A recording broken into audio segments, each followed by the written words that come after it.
Hi guys, I'm Natalie Valencia. Hello everyone, I'm Miranda Gonzalez. My name is Kimberly Chavez. Hi, I'm Dana, and this is our Freedom of Religion project. So the topic me and my group decided to do was freedom of religion. So first we're actually going to start off with a little bit of an introduction. So freedom of religion is a key human right to which it is letting every person choose their own practice or belief and express their beliefs without any type of persecutions or judgments. So this consists of being able to convert to a different practice or practice by just observing or practicing or worshiping in public or in private, whatever suits you, whatever works best for you, you are able to do because you have that right. So everyone has the right to free practice, and religion actually becomes a tool by being able to express yourself and finding peace, into which I think is a definitely good reason why we chose freedom of religion as our topic. So while freedom of religion is a right, it also may have limitation when practices conflict in any type of public order, your health, or as well as morals. I would say freedom of religion is essential for any type of persona searching for any type of dignity or seeking any type of meaning in your life. So now we're going to talk about our next slide. Now, this is kind of a little bit of a type of slide where I want to talk about how our community has rose this type of freedom. So the US has built quite a community that accepts all type of religions and embraces all types of religion, and as well as freedom for all when it comes to choosing your religion. As I kind of talked about later, you can jump from religion to religion, just whatever suits best for you. So the community has definitely rooted for this type of commitment and has fostered and has made an inclusive society where all people of any types of faith or none at all can even coexist. You definitely have that right because it is freedom of religion. So whether if you want to practice at all or worship God or gods, I would say, it really just depends on you and what you want to do. I wouldn't let anybody restrict my beliefs. As a Catholic, I definitely feel that I am open to different religions, as well as, sorry, not as well as, but like just being open to it. That again, that is what freedom of religion is. So definitely being able to having that option open, being able to convert to a different religion if I got older or when I get older is allowed, which is great. So that is definitely one reason why I would say like freedom of religion is super important. And yeah. Hello everyone, I'll be talking about what the freedom of religion constitutional provisions are, and I'll be starting off by talking about what the First Amendment states and what it means. The First Amendment states that the Congress shall make no law respecting an establishment of religion or prohibiting the free exercise thereof. This is known as the Establishment Clause and the Free Exercise Clause, which protect against the establishment of a state religion and government interference in religious practices. The Establishment Clause prevents the government from establishing an official religion or favoring one religion over others. Free Exercise Clause protects individuals' rights to practice their religion as they see fit. These clauses work together to ensure that individuals can freely practice their religion without government interference and that the government does not promote or establish any religion. Now I'll be talking about what Article 6, Clause 3 of the U.S. Constitution says.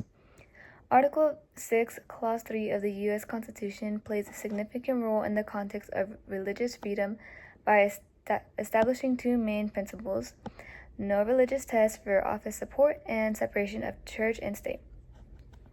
No religious clearly states that no religious test shall be required for anyone to hold public office. This guarantees that individuals cannot be discriminated against based on their religious beliefs when seeking public positions. Support for the Constitution reinforces the idea that allegiance to the freedom by prohibiting religious tests. The clause promotes a pluralistic society where individuals of diverse religious backgrounds can participate equally in government. Overall, Article 6, Clause 3 strengthens the framework for religious freedom in the U.S. by affirming that the government rules are accessible to all, regardless of their religious beliefs. So, Supreme Court decisions play a big part in freedom of religion, specifically the role that they play in the Constitution, what things are allowed and what things aren't allowed. It's very important that the Supreme Court issues rulings amongst freedom of religion so as to not infringe upon any religion or people who don't practice any religion at all. And there have been several important cases which have led and progressed our Constitution, our First Amendment rights, to have religious freedom and to practice whatever religion that we actually want, not anything that has been forced upon us. So, Supreme Court decisions have shaped the understanding of the First Amendment right and the protection that it gives towards religions, whether that be atheism or Christianity, Catholicism, or Judaism. The Supreme Court tries to maintain like a balance between protecting religious freedom and ensuring that government actions don't infringe on the rights of others. So it has to be able to cater towards all religions whilst not giving special treatment to any in specific. So one key case is the Engel versus Vitale case in 1962.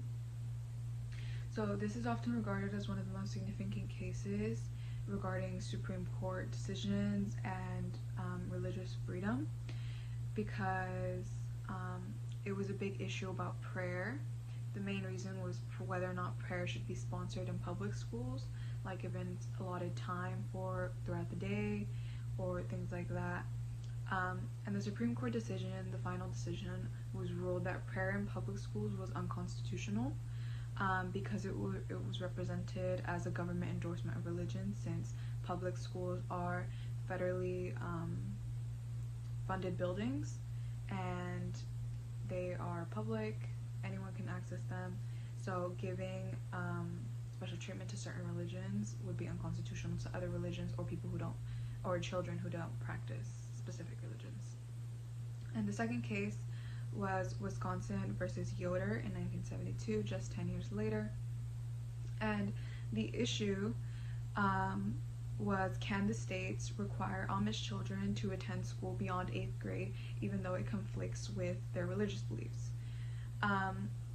Personally, I don't think it should matter what religion you believe in and whether or not you get treated differently. Obviously, that's the issue because it conflicts with freedom of religion.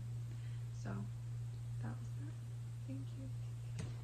Alright, that's the last part of the presentation, legislation and executive orders.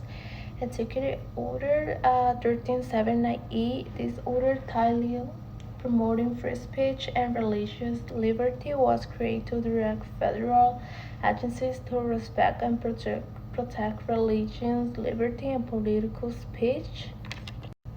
International Religions Act. This act promotes religious freedom as a foreign policy on the United States and advocates for individuals persecuted in foreign countries on account of religions.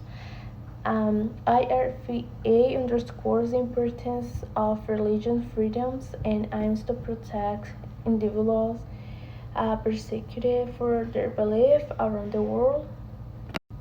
One fact important about that is for the presidential executive orders is the authority for the president to issue executive orders is rooted in Article 2, Section 3 of the Constitution, which states that the president shall take care that the laws be faithfully executed.